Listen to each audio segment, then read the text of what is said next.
Hi dear students, welcome to YouTube's channel. Paramedical and nursing courses பொறுத்த வரைக்கும் உங்களுடைய cut off வந்து நீங்க ஆவரேஜ் கட் ஆஃப்ல இருக்கீங்க. ஆவரேஜ் கட் ஆஃப் அப்படினு பாத்தீங்கன்னா நீங்க உங்களுடைய கட் ஆஃப் வந்து ஒரு 172 ஒரு 150 குள்ள நீங்க இருக்கீங்க அப்படினா நீங்க சேஃபர் சைடுக்கு பாராமெடிக்கல் கோர்சஸ் தான் படிக்கணும் அப்படி நினைக்கக்கூடியவங்க நீங்க பிரைவேட் காலேஜ்ல நீங்க அப்ளிகேஷன் வந்து அப்ளை பண்ணி வைக்கலாம். அந்த பிரைவேட் காலேஜ்ல நீங்க அப்ளிகேஷன் போடக்கூடிய கோர்சஸ்க்கு வந்து டொனேஷன் வாங்காத காலேஜா இருக்குதாங்கறத ஃபர்ஸ்ட் செக் பண்ணுங்க. அடுத்தது அந்த காலேஜ் ரெகக்னைஸ்டு ஆயிருந்துச்சுன்னா நீங்க என்ன பண்ணலாம் அப்படின்னா நீங்க கண்டிப்பா நீங்க அந்த காலேஜ்ல அப்ளிகேஷன் வந்து அப்ளை பண்ணலாம். ஏன் அப்படின்னா நீங்க இந்த ஆவரேஜ் கட் ஆஃப்ல இருக்கக்கூடிய ஸ்டூடெண்ட்ஸ் வந்து மோஸ்ட்லி நீங்க கவுன்சிலிங்ல வரக்கூடிய காலேஜஸ் உடைய ஃபீஸுமே அதே கிட்டத்தட்ட ஒரே ஃபீஸ் தான். நீங்க வந்து டைரக்டா போனா அதே ஃபீஸ் தான் வாங்குவாங்க. பட் ஆனா டொனேஷன் இல்லாத காலேஜா பாத்துக்கோங்க. நீங்க இது நீங்க பிலோ ஒரு 150 140க்கு கீழே இருக்கிறீங்க அப்படின்னா நீங்க அதர் டிப்ளமோ கோர்சஸ்க்கு அப்ளை பண்ணலாம். சோ அப்படி இல்ல என்னால ஓகே நான் பினான்சியலி எங்க வீட்ல ஓகே அப்படின்னா நீங்களும் இந்த மாதிரி இருக்கக்கூடிய பிரைவேட் காலேஜஸ்ல டொனேஷன் வாங்காத காலேஜ்ல நீங்க அப்ளிகேஷன் போட்டு வைக்கலாம்.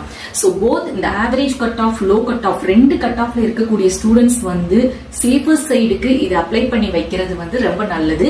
அப்படி இல்ல எங்களுக்கு வந்து கவுன்சிலிங்ல தான் வேணும் அப்படின்னு இருந்தீங்கன்னா ரொம்ப நீங்க வெயிட் பண்ணணும்.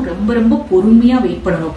போன வருஷம் வந்து பாத்தீங்கன்னா ஜூன் மாசம் அப்ளிகேஷன் போட்டு நம்மளுக்கு ஆகஸ்ட்ல கவுன்சிலிங் நடந்துச்சு. ஆகஸ்ட்ல இருந்து பாத்தீங்கன்னா அக்டோபர் வரைக்குமே அவங்களுக்கு வந்து கவுன்சிலிங் வந்து போயிட்டு இருந்துச்சு. சோ அக்டோபர் வரைக்கும் நிறைய ஸ்டூடெண்ட்ஸுக்கு வந்து கவர்மெண்ட் காலேஜும் கிடைச்சிருக்குது, அதே மாதிரி செல்ஃப் ஃபைனான்சிங் காலேஜும் கிடைச்சிருக்குது. So most of the self financing college வந்து கட் ஆஃப் எது வரைக்கும் கிடைச்சிருக்கு அப்படின்னு பாத்தீங்கன்னா ஃப்ரம் 200ல இருந்து 90 கட் ஆஃப் வரைக்குமே வந்து அலாட் ஆயிருக்கு.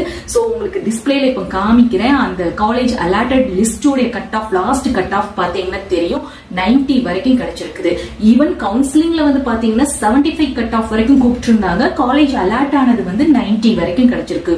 சோ அப்பனா நம்ம பண்ண வேண்டியது என்ன அப்படின்னு பாத்தீங்கன்னா ரொம்ப நம்ம வந்து பொறுமையா இருக்கணும்.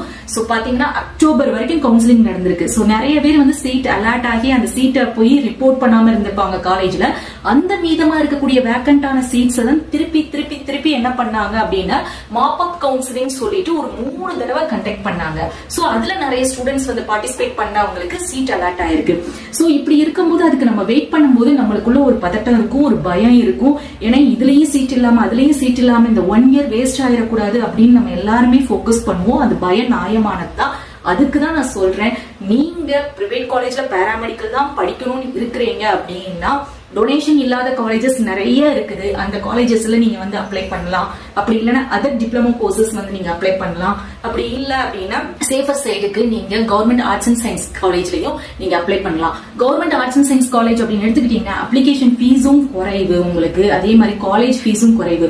ஒன்ஸ் நீங்க இவ்வளவு நாள் உங்களுக்குள்ள ஒரு கொஸ்டின் வரும், இவ்வளவு நாட்கள் நாங்க வெயிட் பண்றோம் அப்படின்னா எங்களுக்கு வந்து காலேஜ்ல ஆர்ட்ஸ் அண்ட் சயின்ஸோ வேற காலேஜ்ல அட்மிஷன் கிடைச்சிருச்சு அப்படின்னா சோ நீங்க அட்மிஷன் ஆர்ட்ஸ் அண்ட் சயின்ஸ் காலேஜ்ல உங்களுக்கு அட்மிஷன் கிடைச்சிருச்சுன்னு நீங்க போய் படிக்கலாம். சோ படிச்சுட்டு இந்த கவுன்சிலிங் அட்டென்ட் பண்ணி உங்களுக்கு இதுல சீட் அலாட் ஆச்சுன்னா அங்க டிஸ்கன்டினியூ பண்ணிட்டு நீங்க என்ன பண்ணலாம் அப்படின்னா இந்த பாராமெடிக்கல் கோர்சஸ் கவுன்சிலிங்ல வந்து ஜாயின் பண்ணலாம். அதுக்கு எந்த டிஸ்கன்டினியூ ஃபீஸும் கேட்க மாட்டாங்க. எஸ்பெஷலி நான் சொல்றது கவர்மெண்ட் ஆர்ட்ஸ் அண்ட் சயின்ஸ் காலேஜுக்கு. சோ இதே இது நீங்க பிரைவேட் காலேஜுக்கு நீங்க அப்ளிகேஷன் போடுறீங்க அப்படின்னா போட்டு வைங்க, கொஞ்சம் வெயிட் பண்ணுங்க. கவுன்சிலிங்ல கிடைக்கும் அப்படிங்கிற ஒரு கான்பிடென்ட் இருந்துச்சுன்னா நீங்க வந்து ப்ராசஸ் பண்ணலாம். பட் ஒன் திங் இதை நான் வந்து தெளிவா சொல்லிக்கிறேன், நீங்க கவுன்சிலிங் மூலமா போறக்கூடிய இந்த government quota in self financing college private காலேஜஸ்க்கு எவ்வளவு ஃபீஸ் வந்து வருஷம் வாங்குறாங்களோ அதே தான் நீங்க டைரக்டா போறீங்க அப்படின்னா டொனேஷன் இல்லாத காலேஜுக்கு அதே ஃபீஸ் தான் அவங்களும் வாங்குறாங்க. சோ பெரிய வித்தியாசம் இருக்காது. ஒரு 20,000 25,000 மட்டும்தான் உங்களுக்கு ஃபீஸ்ல வந்து வித்தியாசம் இருக்கும். So my dear students, so cut off எனக்கு இந்த கட் ஆஃப் கிடைச்சிருமா இந்த கட் ஆஃப் கிடைச்சிருமா அப்படின்னு சொல்லிட்டு நீங்க கன்ஃபியூஸ் ஆகாதீங்க. நான் எல்லா ஸ்டூடெண்ட்ஸ்க்குமே ரிப்ளை பண்ண முடியல. சோ உங்களுடைய இந்த கட் ஆஃப் ஆவரேஜ் அண்ட் லோவா இருக்குது அப்படின்னா இந்த ஆப்ஷன்ஸ் வந்து நீங்க தேர்ந்தெடுத்துக்கலாம். ஹோப் உங்களுக்கு இந்த கண்டென்ட் யூஸ்ஃபுல்லா இருக்கும்னு நினைக்கிறேன். சோ தொடர்ந்து நம்மளோட சேனலை வந்து சப்போர்ட் பண்ணுங்க. மறக்காம சப்ஸ்கிரைப் பண்ணிக்கோங்க. அந்த பெல் நோட்டிபிகேஷனையும் கிளிக் பண்ணிக்கோங்க. அப்பதான் நீங்க எந்த அப்டேட்ஸையும் எந்த அப்ளிகேஷன் ஃபார்மும் ஃபில் பண்ணணும்னா அதை பார்த்து நீங்க என்ன பண்ணிக்கலாம்னா அப்ளை பண்ணிக்கலாம்.